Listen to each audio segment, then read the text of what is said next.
Hello, everybody, and welcome back to another episode of the World Forge. My name is Chris. I am the host and game master of the KSN podcast and one half of the brain of the Forge. Yeah, we actually had decided last time we're going to be calling ourselves the Elder Brains now. The Elder Brains, yes. Yes. I mean, that makes sense. I'm Eric. I'm the Elder Brain of the Hebridean Tales, soon to be somebody's heroes, and the other half of this monstrosity that is the World Forge. Indeed. So who are we hashtag not sponsored by over there for you? Well, as I'm sitting here sipping my gloriousness, we are once again hashtag not sponsored by the most delicious and refreshing beverage of the summer. It is the Calypso Taste of the Islands Ocean Blue Lemonade. Hells yes. Speaking of AIDS, I have Health Aid Kombucha. You concerned me there for a second. And it's actually called Cayenne Cleanse is the flavor I'm drinking tonight. Cayenne Cleanse. Nothing like cleaning out the good old colon. Cleanse that colon with a lot of cayenne.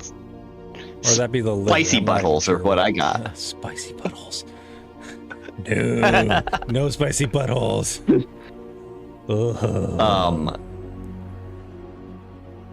But okay. Hang on, I'm gonna DM you real quick. Yeah, DM me real quick. Uh-huh.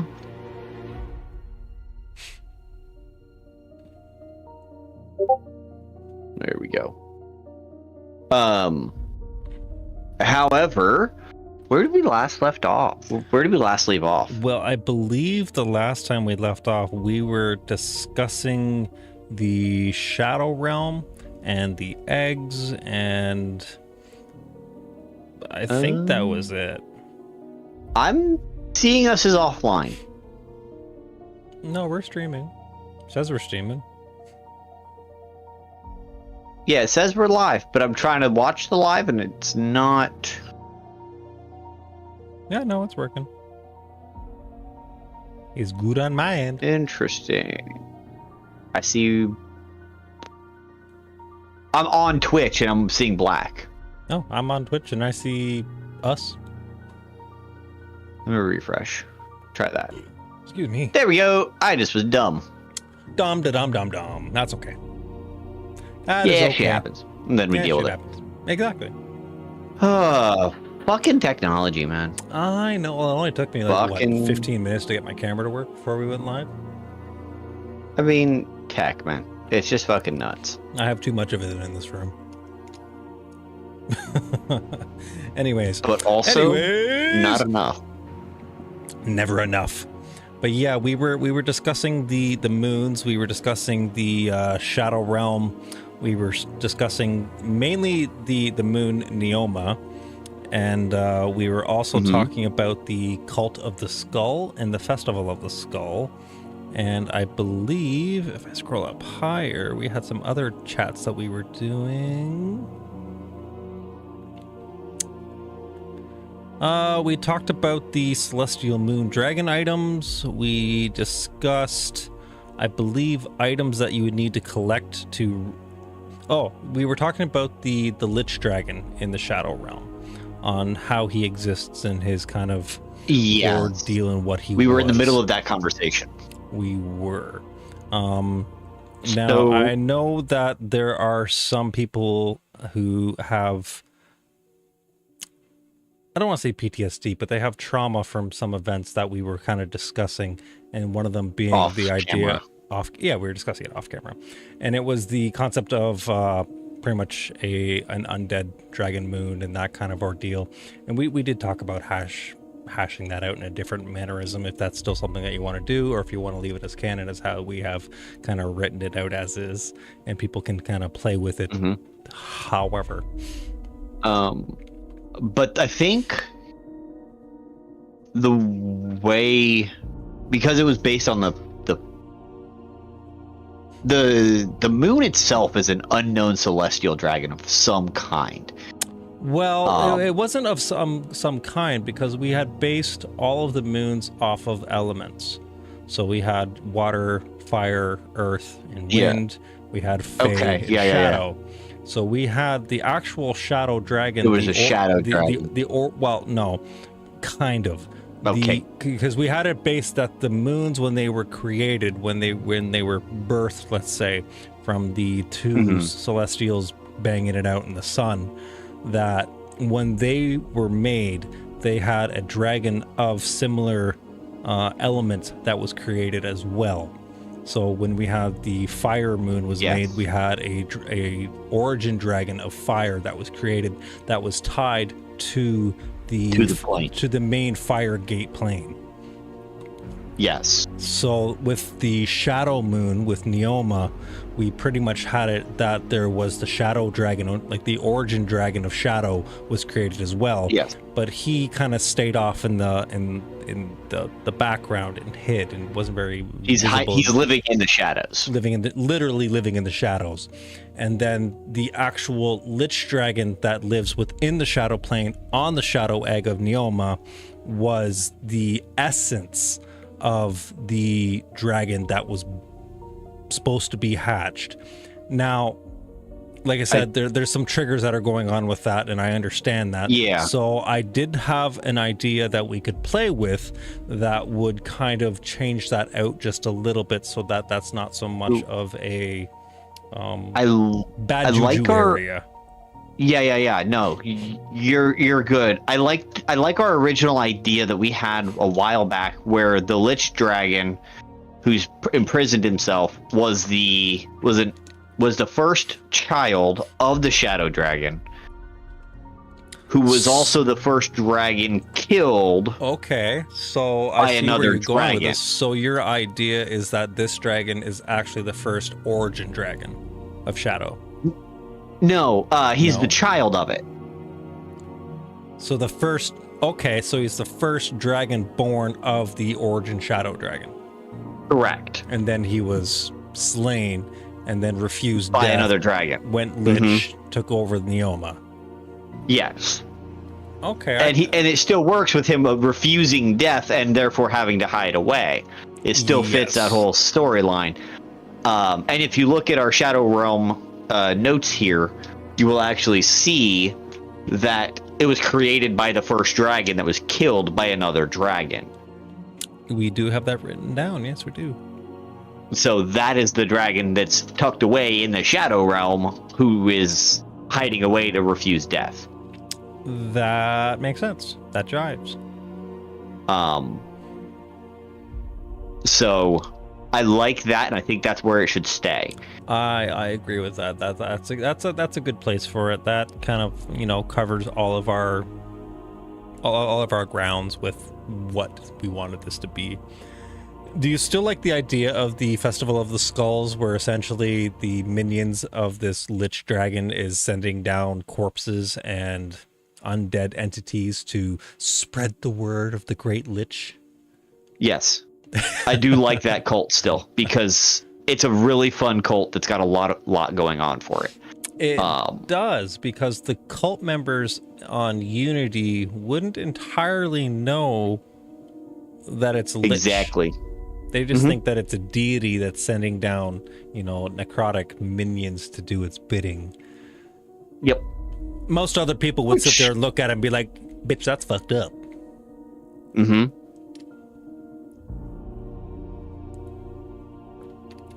So yeah, they absolutely would. We can let that coast where that is, and that kind of covers a lot of the Shadow Realm as well. The only thing that we'd have to build out on the Shadow plane would be the actual mechanics of the plane itself. Yeah, like the structure of how the plane itself works, which ideally having a Lich King or a Draco Lich in essence. A Draco Lich King. Draco Lich King, yeah, pretty fucking much. He's head honcho, he's head power, and everything below him is mediocre at best. I don't know if he would have like champions and lords beneath him like pyramid style, or if he would just be like, no, you all follow me, you all listen to me, my word is law. I think anyone who became a lich on their own through the same kind of mentality he did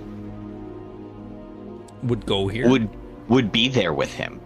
So he would recruit them essentially. He would pull their power. He would siphon their power. Yes. Siphon power or recruit? Both. Because I don't know if it would so much be siphoning. Like he could be the main phylactery of all liches. So here's kind of where I think my brain is. Okay, so because I also want people to be capable of like plugging in, like, let's say Barovia. Okay. Which is one of the dread domains of the Shadowfell in current 5e. Yeah. But anything like that says it takes place on the Shadowfell or Plane of Shadow or Plane of Darkness or whatever, I want them to be able to be capable of using it. Are we going to use it? No, but I want it to be multiple. Yeah, because I was going to say that kind of pulls away from our original conversation about our Shadow Plane, was that it's not attached to other worlds. It doesn't attach to other worlds like Abiar Torel or anything like that. But I'm saying if they want to use the planet, and then they get bored on the planet and want to hijack over to Barovia with the same characters and make it make logical sense, they could do that. That's what I was referring to. Okay. I want it to just be extensible, just that little bit, I think. I mean, I get that, but I feel the fun nature of the way that we built our lore into that is if you would want to access those outside domains, you wouldn't do it through the Shadow Plane. You would have to go through the Fae. From the Fae, gain access to whatever world that world that plane exists on, and then go from there. That's our access gate, right? Is the Fae. As are the other 4 elementals. Yeah. And no, we're good. Elementals. So because, like, we were pretty adamant about having this Shadow Plane as a singular pocket dimension in our world, which is why which is why I kind of hinted towards the idea that it was created by this lich as a personal prison. No, you're good. Domain.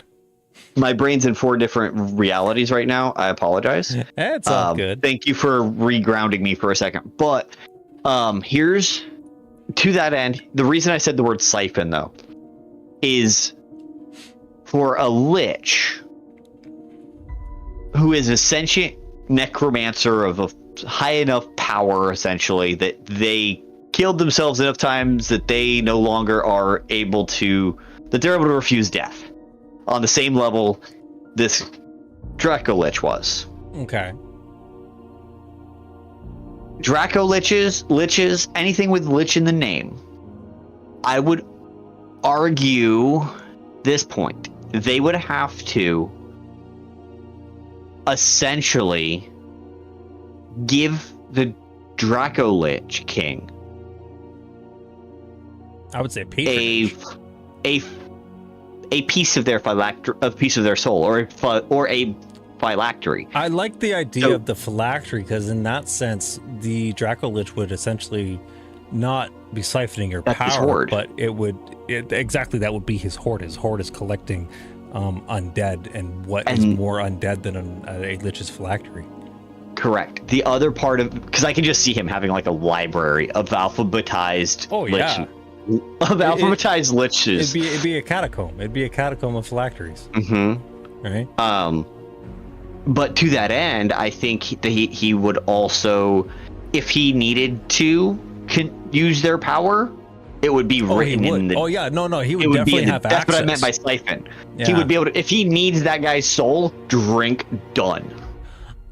I don't know if he would sit there and use it to drink the soul, but I think that he would have access to take over the phylactery, in the sense of, hey, if I get summoned onto Unity and I die, I don't have my own phylactery. I use other people's.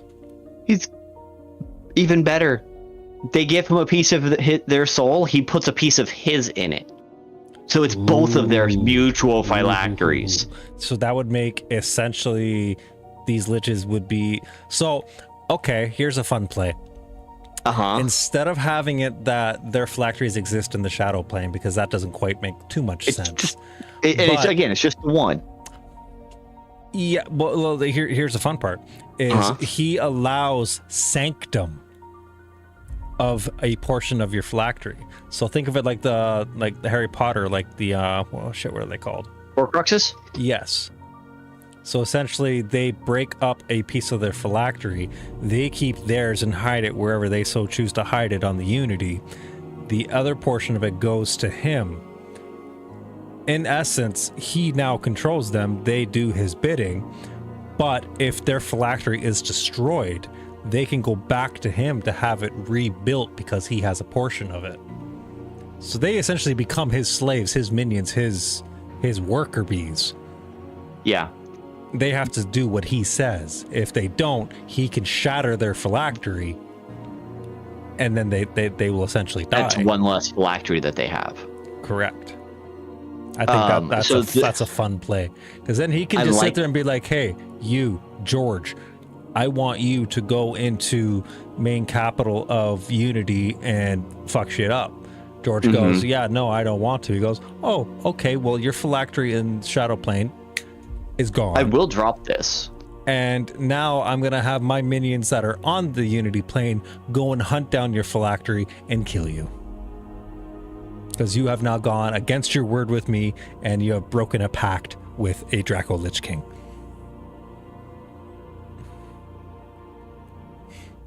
Pretty much. Like that to me sounds like something a dragon would do, and something that a undead lich would do.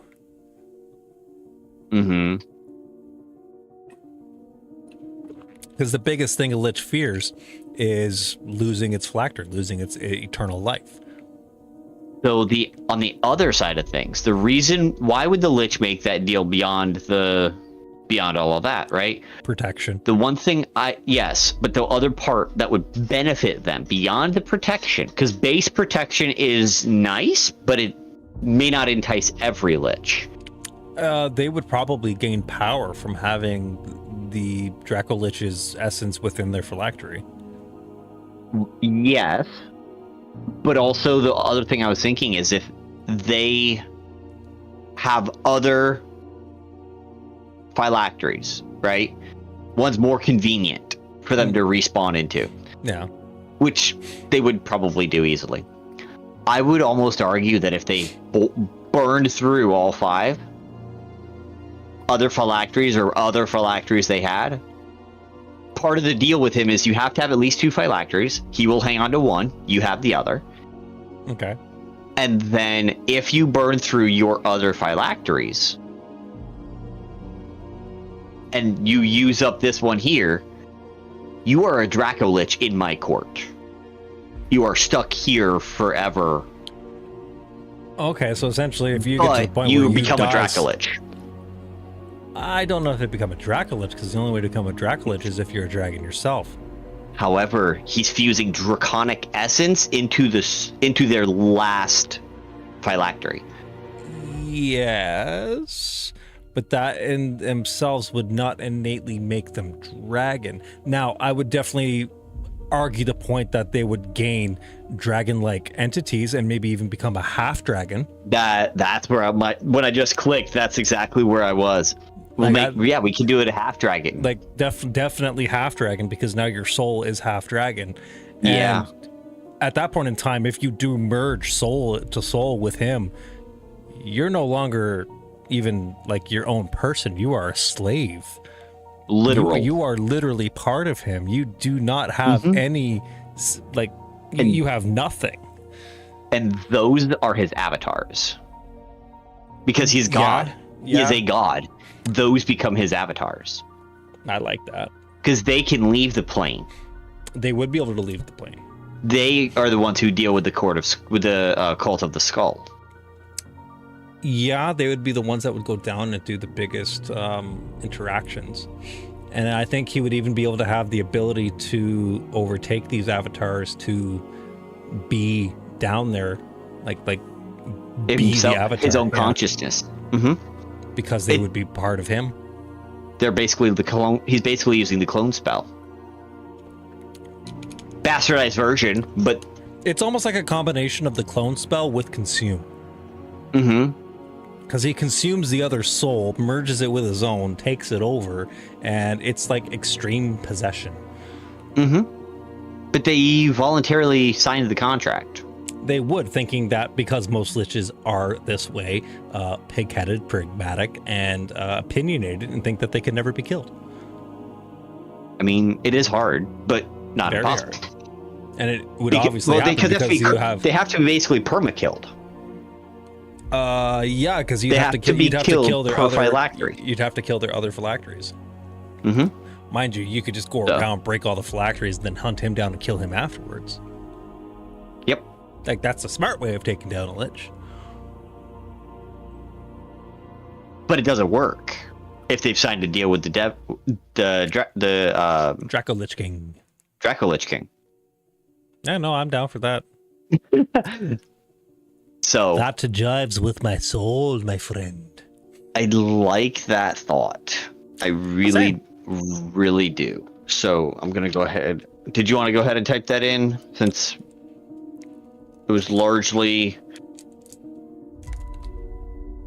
my bidding? Largely your brainchild. Yeah, the brainchild word is the word I was hunting for. Couldn't pick it out.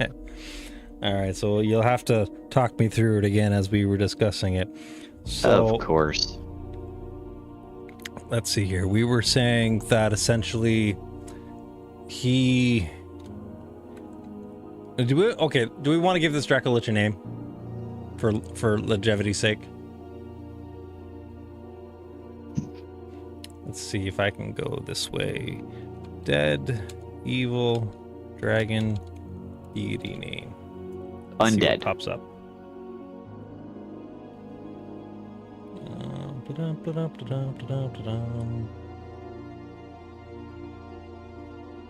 I don't want to use Forgotten Realms. Oh, something else. Well, Aesgaroth is the one for Forgotten Realms. Yeah. Technically, I think there's one stronger than him. There's one that's like a CR40. Yes. And that's not him, that's someone else, but... Oh, there we go. That's what I'm looking for. That is what I'm looking for. Scroll down here. No. Well, actually, that's not a bad one. Not sure if I'm pronouncing this right, but Dagahra. Dagahra. Dagahra? Don't hate that it. is Japanese from Rebirth of Mothra 2. Oh.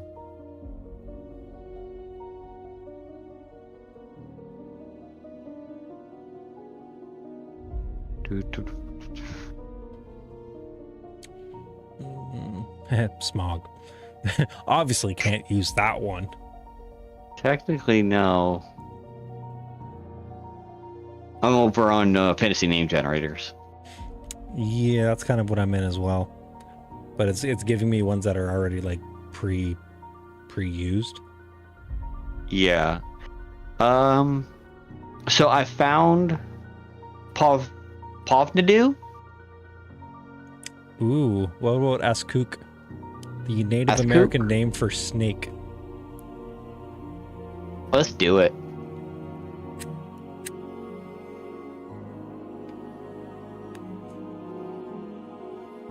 Alright, so Askuk. So let's go up to the top. And we'll add into here.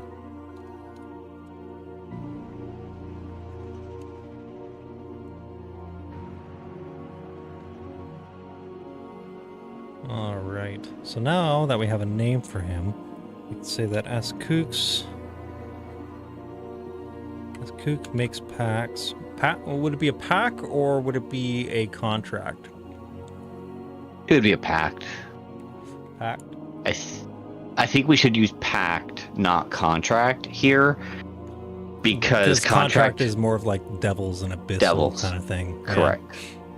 Yeah. It may not even actually no. Stay with contract because that's a soul deal. Yeah, that's kind of what I was thinking.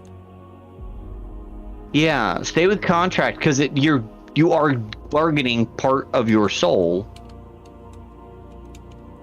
and your afterlife dictation. Where do you go to with your afterlife? Yeah. So he makes contracts with lich entities for a portion of their phylacteries? Yes, they must have at least one other phylactery for them to have a deal. Apparently I didn't know how to spell that one. I was close. I was missing an H. Yep. For a portion of their phylacteries in which he imbues a portion of his soul into their phylacteries.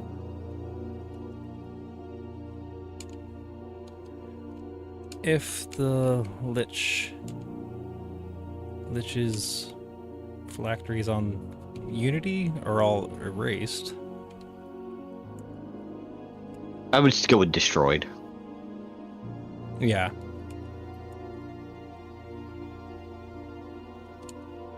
Because even just banishing them to a different plane of existence would not work because they're within the planar system. Even if they were to take and go from Unity and send it over to Toril, yeah, it would still be in play. It's not destroyed. Well, you can't really banish the phylactery. You can only banish the soul. By banish, I merely meant I wasn't talking about the spell specifically. I was talking about like just in general. Oh, okay. I thought you were like referencing like banishing an item. Yeah, I mean, which I don't think you can do. I don't think as a DM, I'd allow it, especially if there was a soul within the item. Because then, like, some magic items even include... So a magic item, if created on a different plane, you could banish it back to its original plane. Correct. And that's why I would allow that, because there are some out there that say, it's a sentient blade, it can talk to you, it causes madness, you will hear it. You are cursed as fuck. Right? Any object that contains a soul, or a sentience about it, I would happily allow them to fucking banish that bitch, because that thing has a mind of its own. It can resist that. This is true. Using unknown stats.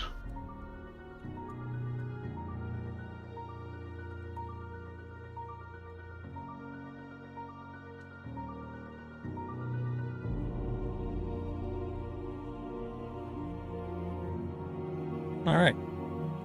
So we'll go with that. Beautiful. I think that was pretty much all that we discussed. Yes. No, one more thing. And that is... Ask Cook uses these... half-Draco liches. As avatars. As his avatar. So he just became one of the most powerful deities out there. Pretty much, yeah. Because most gods can only have one, maybe two avatars.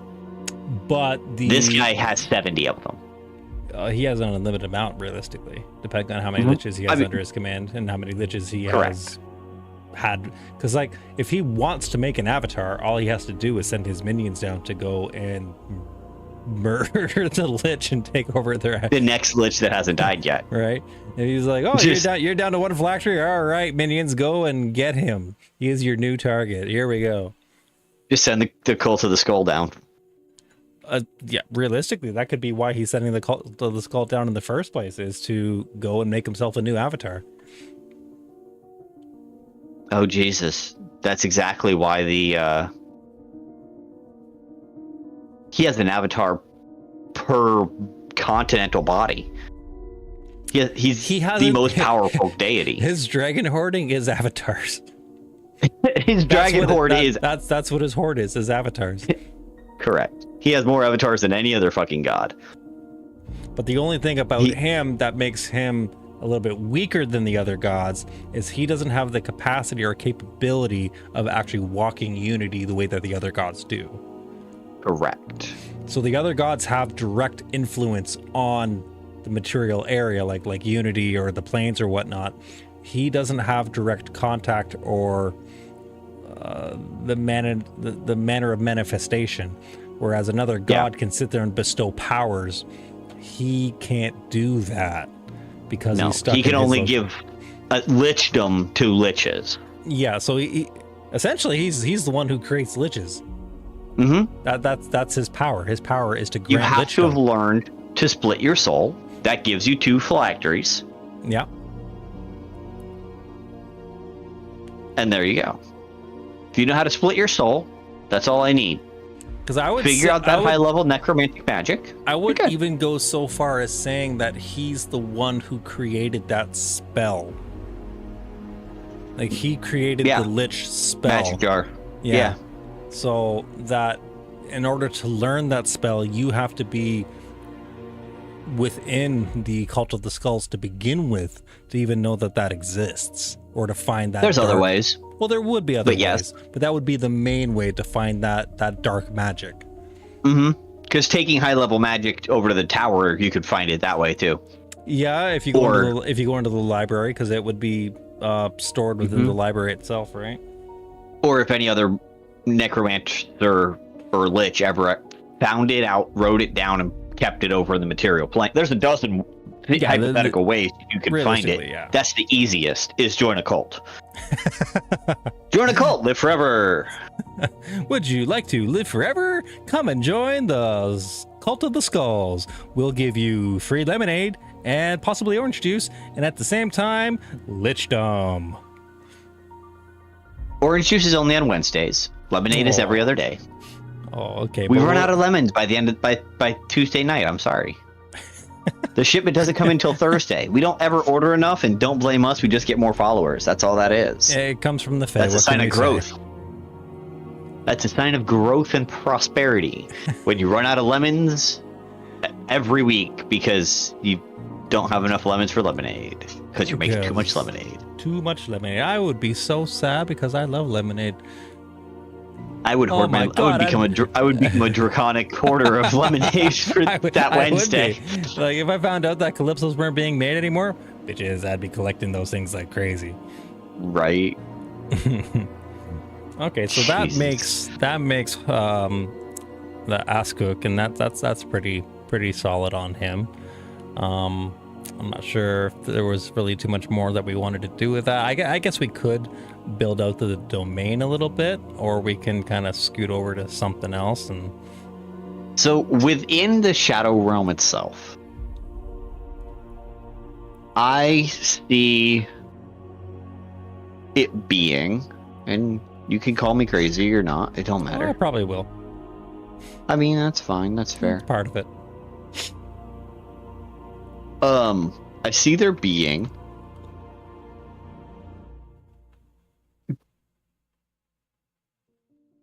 realms beyond his keep. Like instead of the Shadow Realm just being basically a giant Bowser's castle.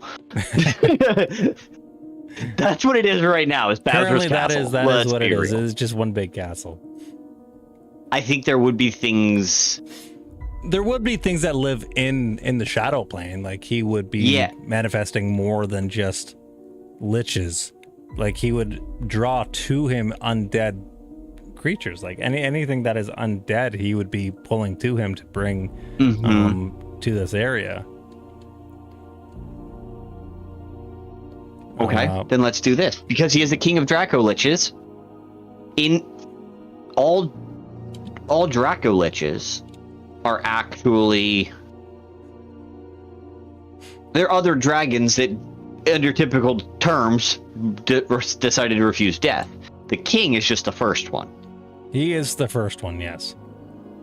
So every other Dracolich who followed in his footsteps had their own domain here. Okay, so almost their, like their own realm of darkness. Realm. Yeah. Now they don't have the same powers he does, of course, but no. I'm not against that. So because we're tying it back to the dragon factor. Yeah. All Dracoliches have a I'm gonna say a shadow keep for right now. I like that.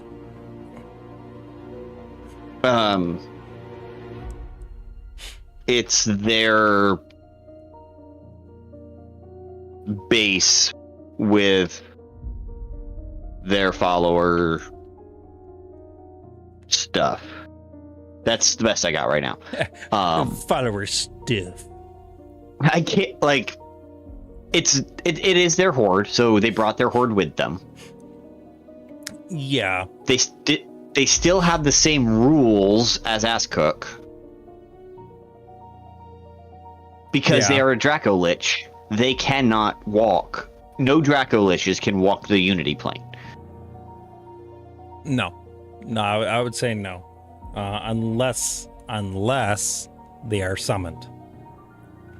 So the only way to summon them is by collecting those 3 magic items and then summoning them. Yes.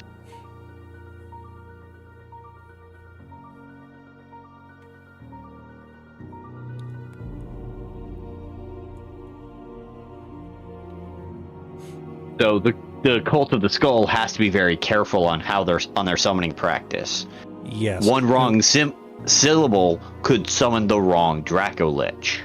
Yes. I would say that the final spell component would be the name of the Dracolich that you're trying to bring to Unity.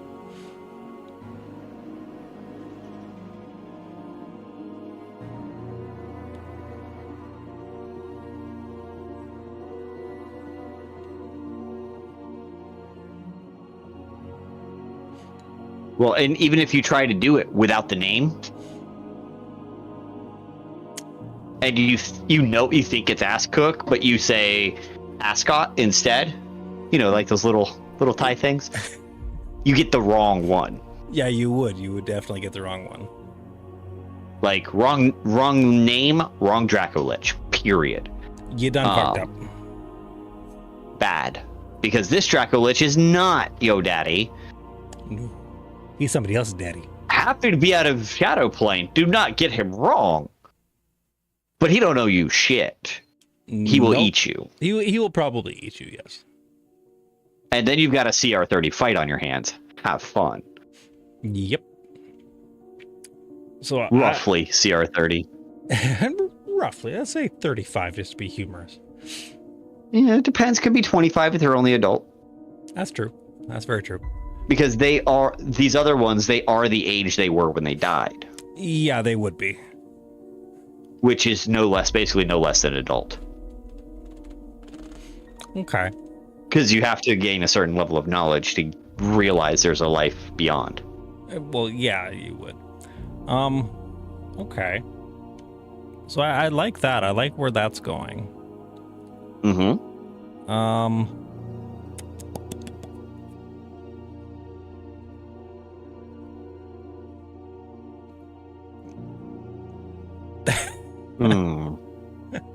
I just had a brain fart. I was just like, what am I doing? Right? I'm trying to think of where we need to go after this. Because I feel like we're okay there. I feel like we're okay there. The Grey Waste is good. Earth, Fire, Air, Wind, Water have the ones they do in the... They're just attached. They are the plane of fire, the plane of earth, plane of air, plane of water. Yeah, when you get there, they are just as inhospitable as the D&D textbooks say. Yeah. You'll burn to death in fire. You'll drown in water. You'll be crushed to death in earth, and you'll Okay, fly so randomly here's in something air. that we haven't quite touched topic on too much. Is we breached a little bit on what happens if a origin dragon dies, and that it becomes a Yes. race for the next dragon of its kin to get to the moon in order to collect the essence to become the next origin dragon. What Correct. we didn't touch base on is what happens if they don't. So what happens to the moon? Hatches. It hatches. What does that mean? So that We have change as an acronym. we do Cataclysmic, haptic, and nondescript geographical explosion. explosions. Like, we have it as an acronym. It's fine. So if I think yeah, is, do you remember seeing the Doctor Who episode where the moon was a dragon? I don't. It basically instantly was born and rehatched and relaid its own egg.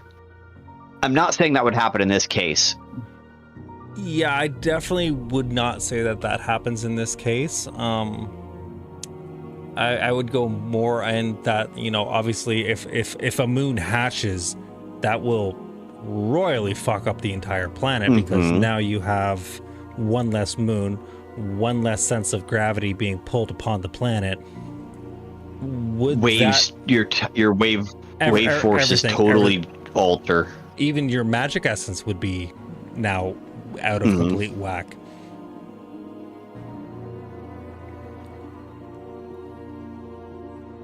I would say that if a dragon egg hatches of a certain element, that element on the planet would go rampant. Ooh.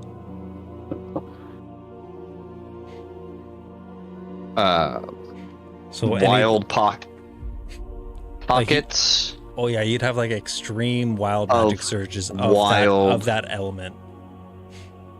Magic of that element. I like that. Now, if it's the Fae that fails to hatch itself, that would should have just be raw magic. Oh yeah, that'd just be an explosion of raw magic, just like ripping through the world. Don't be a baby born at that point in time. That's a terrible time. Or great. Because you were infused with so much fucking magic, you're a level 5 wizard popping out the woody. Like you're level 5 wizard that has like 95 Actually, no. Sorcerer. I'm so sorry. This is birth magic. It would be sorcerer. Not studied magic. Yeah. You pop out and be a level 5 sorc and be like, woohoo, invisible, baby. But you would be a baby. Literal and you'd be a baby casting fireball. Baby casting fireball, yes. Baby Baby don't like the milk you gave me. I just light you on fire now, mommy. It takes a village, you know. It would at that point in time. But I do like that idea that, like, if an egg does hatch and it turns into this celestial dragon, that those elements would just go completely out of whack. Now, would we want to have a way of reverting that capability? Like, if say a fire moon origin dragon dies and they don't make it back to the fire moon in time, and the fire dragon OG hatches and fire elements just go fucking batshit. If they kill, like, if the fire celestial baby dragon gets fucked up and gets killed, would that revert the magic back to normal and then have the possibility of the sun dragon and astral dragon popping out a new one? So the way I just put in the comment, put in our notes here for a second, was pockets of wild magic of that element run rampant until the sun gives birth to a new moon. And that would be D100 years.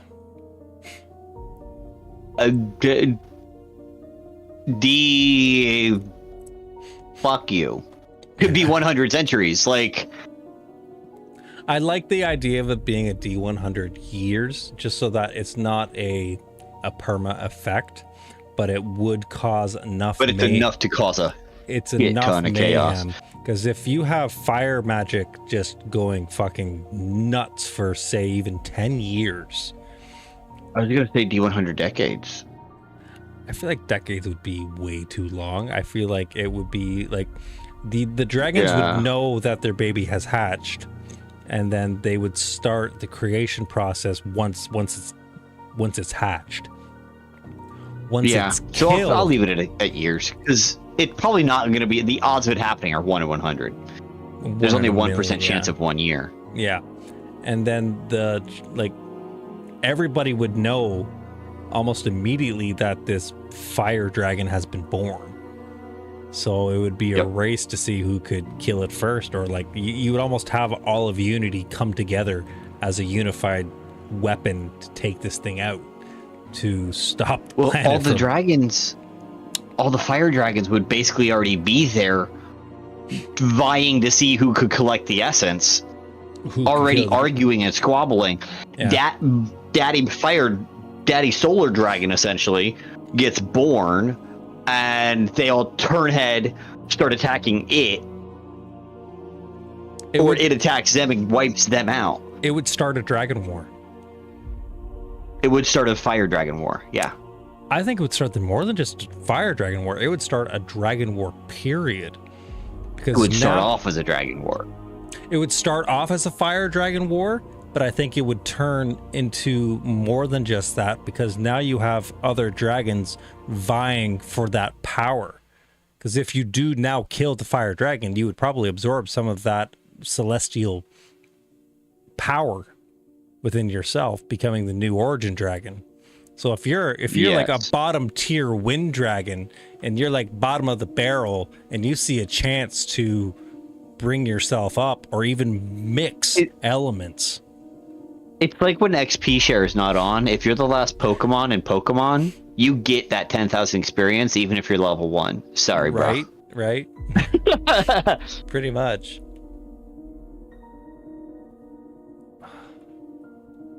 Killing the emerged dragon grants the origin power. The dragon has to be a dragon. Yes. I mean, if a humanoid does it, you would become a half dragon. Yes, and therefore not powerful enough to be an origin dragon. You could not stabilize the gate. That's true. Which is what the origin dragon does. That's true, yeah. Grants the dragon that lands the killing blow.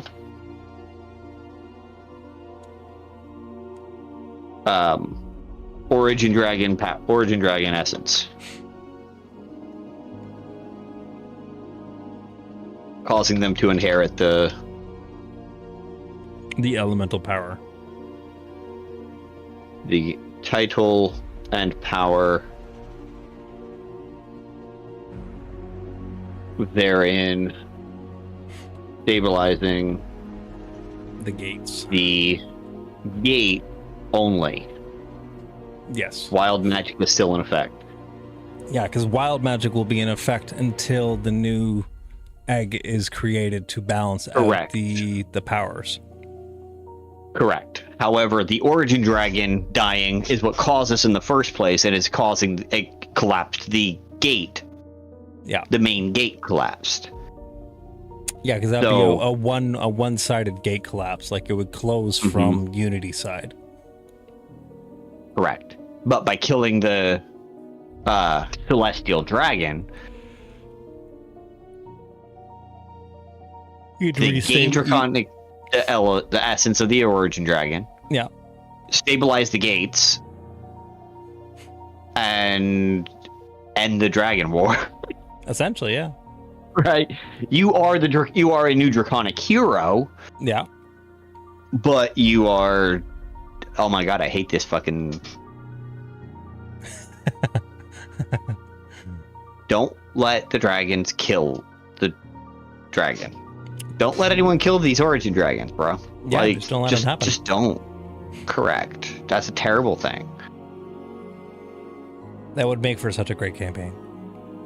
Such a great campaign. We have so much campaign content that just be like little pockets of little campaign stories. Mm-hmm. I feel like if one of the dragons started to go down, like one of the origin dragons went down, Johnny or Steve would be like, oh no, we have to send our sister to go help. Sandra. Sandy Walker. Bellamy Walker. I mean, there are worse things. It's not like Johnny can really leave the tower. I mean, not without fucking...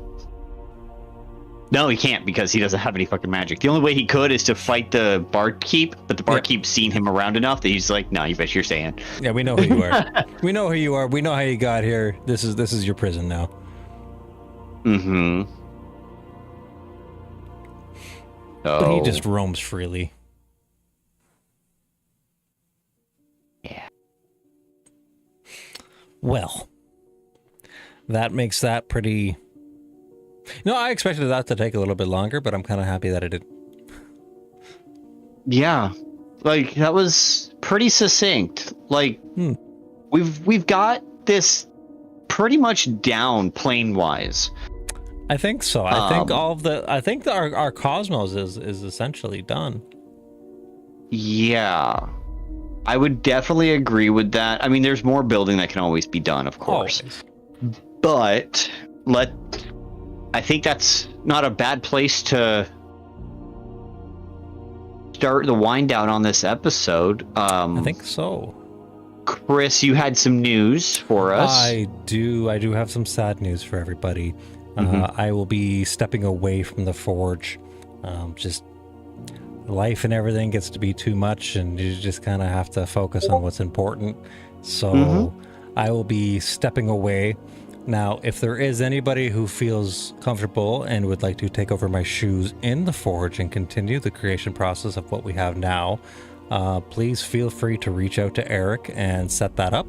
I will hold no hard feelings, and I encourage that that this keeps going. It's been definitely a passion project of labor and love, and I really do hope that it continues on, even if it goes on without me. Absolutely. But in the meantime, because we are done with the Cosmos, which honestly was the biggest build, most interesting chunk, most interesting chunk, we're at a good stopping point anyway. So, Chris, it's definitely been a pleasure. Been my pleasure as well. But I think this is going to be the last one for a little bit until we figure out how this is going to continue and move forward. Yeah. There's a couple of different options out there that we're kind of playing with. We will be updating everyone as we can and as I can. As things change. Yes. So stay tuned over on my Instagram and my threads, which is just at HEBTALES, so at Hebtails. Yep. Or you can also follow the World Forge option as well, which I think is World Forge Live. For Instagram? Instagram and shit is the same one, but I think it's World Forge Live. I could be mistaken. Let me check out here. It's been a second. I can find it here for you. Yeah, it's World Forge Live. Yeah. Yeah, it's just World Forge Live, no underscores, no spaces, no nothing. All one word. Yep. You can hit us up on the Instagram page for either my account or the World Forge, and communicate with us there. Yeah. Or beyond that, you can also hit I think I'm going to start up a we also have our Discord, which I'll put in the description below for those on YouTube and watching this in the VOD. But the other way I'm looking at continuing it is starting to work on the continent that I'm going to be using for somebody's heroes. I think I'm gonna start a World Building Wednesday here in the next couple of weeks. Okay. Where I start just nice, comfy, cozy, and move on from there. I will put that Twitch account down in the description below too. Okay, so that'll be a different Twitch account. Yes, it'd be on a different Twitch account. which we're also going to use later down the road for actual Live Somebody's streams. Heroes live streams. Yeah. And we are super excited for those. We've already got some pretty dope people lined up to be able to possibly lend us their talents, depending on schedules and shit like that when that all starts happening. Isn't scheduling the best? It is, actually. It really is. Yeah, that's where I'm getting my ass kicked. But if you guys want to continue hearing my lovely voice and seeing all the things that I'm currently doing, unfortunately, it's not too much, but Shattered Memories will continue recording and will continue being posted every other Tuesday. Nope, not Tuesdays. Thursdays. Every other Thursday. You do Tuesdays. My episodes drop on Tuesdays, and I just have not started those back up yet. Yeah, so you can still find me and all my loveliness over on the KSN podcast on Instagram and Threads, and you can find us over on most of your favorite podcasting apps at the KSN podcast, and you can keep checking out our episodes that we keep throwing there. So Shattered Memories is still going. The Rise of the Ancient King is going on hiatus again for a couple of months due to scheduling, but I believe that the After Dark show, I think, is also on hiatus for a couple of weeks. Me and the wife haven't been able to get into the den in order to get some episodes recorded, but we do have more content coming out. Just time is of the essence. Time's a wonderful thing. But I do hope you guys have enjoyed this. We have had a blast hanging out with each other and working on this cosmology, and I hope you guys learned something. And again, if you guys have any questions, feel free to ask us. We would still love to answer anything that you have for us. Absolutely.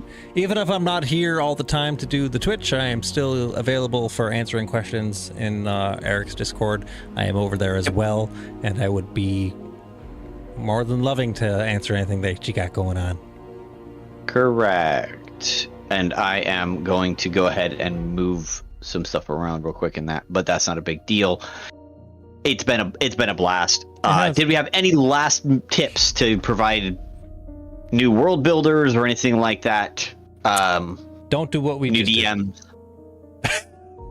I mean, no, really. really don't. Start small. Start with a smaller thing. A lot of people knew. We absolutely always will recommend you start with a town. Let your players give you their hometowns. And incorporate those into your larger world. Build up from there. Yeah. And that's where we recommend. Don't be afraid to take pieces from other stuff and merge them in. If you like something that has happened in Faerun Toril, and you like the gods and the deities, or like a town that's there, take it, put it in yours. There's no reason why you can't. Absolutely no reason. The only reason that we're not doing it here is because we're trying to come up with very original ideas, which is generally a very hard thing to do. Coming up with very original ideas is difficult. You do have to grab some ideas from other locations, put them together, disassemble them, and then rebuild them in your own way. So having multiple brains to do that does help. Like Eric said, let your players help you build. There's nothing wrong with having a community-based building in order to have a fun campaign. The more you let your players help you build the world, the more your players will feel like they're playing in an actual world. They'll feel more invested. They'll feel more engaged to actually participate in RP moments and story building as well as the world building. It makes them feel like they're part of it more than just playing. You get a better buy-in. Plus, you do. The TTRPG space is what's called collaborative storytelling. Yes. If your players aren't collaborating, they're not participating in the collaborative storytelling element, and they're just playing a game, and that's entirely okay. Yeah, and that's okay. Some people just don't understand want to the do difference. That's the other thing I would like to make a note of as well. Don't push your players to do it. If they're not ready, they don't want to. They don't have to. It's not a necessity to have that. Every GM expect to build, expect to create. Oh yes. Unless you're running a module. Even then, with modules, Exactly, right? You still need to have that concept of background building, because modules will only give you so much information. You need to fill in the blanks. So your creative engine still has to run with modules. And just make sure to take really good notes. That's the best thing I can say. Take really good notes. Take notes of your session, and if you're not the note taker at your group and you have someone who is a note taker, get their notes. It's like in high school. Have your player take the note for you if they're a note taker. Yeah. And use their notes, because there might be some things that you had in your head that you didn't write down. However, seeing a player's notes can help you remember and jog your memory of, oh yeah, when that happened, I had this thought. I have a prime example of that. We just recorded our last episode of the Rise of the Ancient King before we had to go on break, and there's an NPC that I had kind of made on the spot that my players, they dicked around with me, and just so happened, and then that was back in episode 14. We're now on episode 37. Oh, fun. I couldn't for the life of me remember the name of this NPC. I remembered what they looked like, remembered what they did, what they sounded, what they wore, their little quirks and whatnot. Everything else. Couldn't remember their name. Thankfully, one of my players had it written down. And that's all it takes. For me, sometimes it's as simple as the player wrote down the name. I forgot everything else. They tell me the name. And you go, oh yeah. And it jogs my memory of everything around that character. It's very much like a wiki link for me in my brain. Yes. Just click. You get that little like, and you're like, oh, that's who that was. Woohoo. Mm-hmm. So definitely note taking is a very key factor when you're playing D&D. Yes. Although I've got a player who hasn't taken a note the single campaign. So 3.5 years, has never taken a note. Boy remembers more than I do. You know what? That's an invested player, and that is hella fantastic. I don't know how he does it. It baffles my mind. He can remember stuff from like session 1. It's like, here's the thing that I would like to actually embark on my D&D companions out there. My D&D companions. My DM companions. If you're having a problem getting your players invested in a game, or invested in story and lore and that kind of stuff, and you find that they don't really take it all too serious, this is a great thing that I do, and it has really ramped up how much my players are invested in what's happening with the story. Every game at the beginning of a session, I run something called the GM quiz. So essentially, I give my players the chance to roll a d20. Whoever has the highest number on the d20 gets to try and answer a question first. The question is usually related to an episode prior or of the entire campaign, depending on how evil I feel like being that night. They pissed me off. It's campaign based, could be from episode 1, could be from episode 5. It is whatever. 1 usually, I bet. Sometimes. Depends on how mad. Depends on how mad. So what happens is the highest number gets to try and answer the question first. I give them 20 seconds. If they answer the question, they get a GM inspiration. So inspiration works in multiple different ways depending on how you want to play it. Your typical Dungeon Master guide says that inspiration is an additional die, either a 1d4 or 1d8 or a d8 die that you can add to any roll, any check, any ability, such and such. I one-upped it. I essentially gave them a token. The token can be used throughout that entire session, and only that session, for any one reroll. Anything. It can be an attack roll. It can be a d20 roll. It can. Do they have to take the new one, or do they just advantage it? They have to take. It's essentially an advantage. So you'd have to take the new one. So it's the luck feat, essentially. Essentially, but it's on anything. Any roll. Yeah. Any roll. That's nice. And once I started offering that to my table, oh boy, did they start getting more invested. Because I'll still give out inspiration, like the D8 inspiration through the game if somebody does something that's really, really fucking dope. But yeah, this was Quizpiration. This is GM inspiration. So being able to have that token to reroll anything is clutch. Yeah. And getting that, my players get so excited about the GM quiz because now it's a challenge amongst the players to see who remembers the most, who took the best note taking, who can recall information from past episodes. Because if you don't answer in the first 20 seconds, it goes to the next player. Yeah. So in a GM quiz, you actually want to get not the highest, not the lowest, but somewhere in the middle. Yeah. Because you want to get a 10 or a 12. You want to have a little bit of time to think about what the answer is, but you also want to roll high because if you are really good with your note taking, you can answer right out of the gate. That has been such a fun thing. I can one up that. I like that idea. I can one up that. Give them a +1 for every time they get it right, the longer the campaign goes. That would be fun. But then someone would have a +30 theoretically too. But you would theoretically be able to get, because of dice, it's still anyone's guess. Even though you've got a +12, if the other guy's got a nat 20, he automatically goes first. You could still crit on it too. I would even go so far that if you wanted to change this a little bit, you can make it so that so to start off with, let's say it's a point base. So you could add to your roll that you're trying to change. So let's say you have 5 inspiration tokens that you've gained over the campaign. You can add 5 to any of your rolls.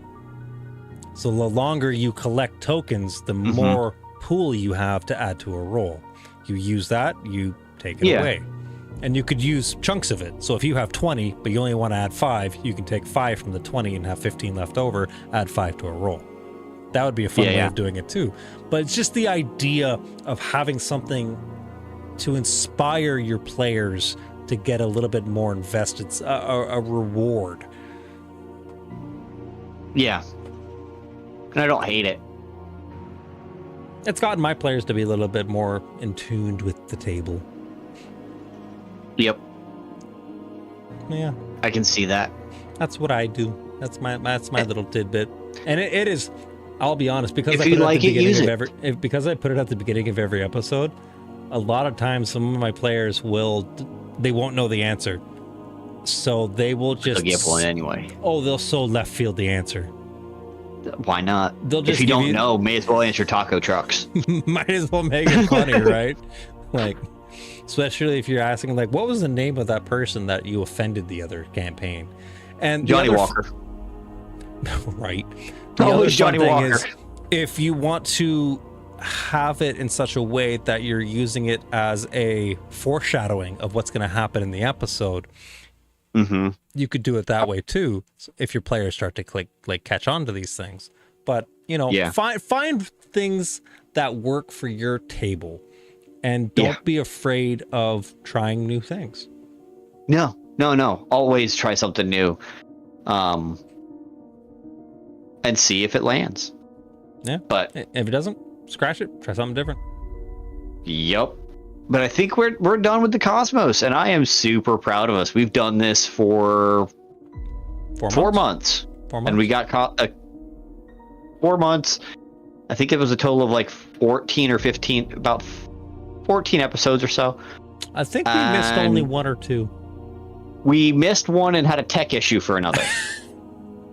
Yes, we actually had a tech issue for 2. Oh, yeah. Yeah. We had one episode where I just had no volume the entire episode. Yes. We had another episode where I had no volume for half an episode. Half the episode. And then we had another episode where I was in mono, so I only came in on the left ear. Yeah, but that's still audible. Still audible, but just weird. Still audible. Yeah. OBS can be finicky. Really? Technology, huh? Yeah.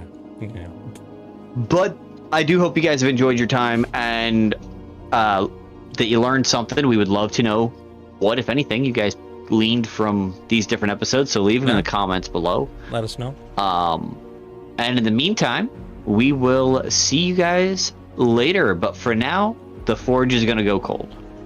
We are going to let the fires burn out, and we're going to carry onwards to all the new exciting things that we're going to do. So we love you guys. We miss you all. I do hope to see you again, but we'll see what the future holds. Absolutely. We hope to see you around, Chris. I hope so too. Later, guys.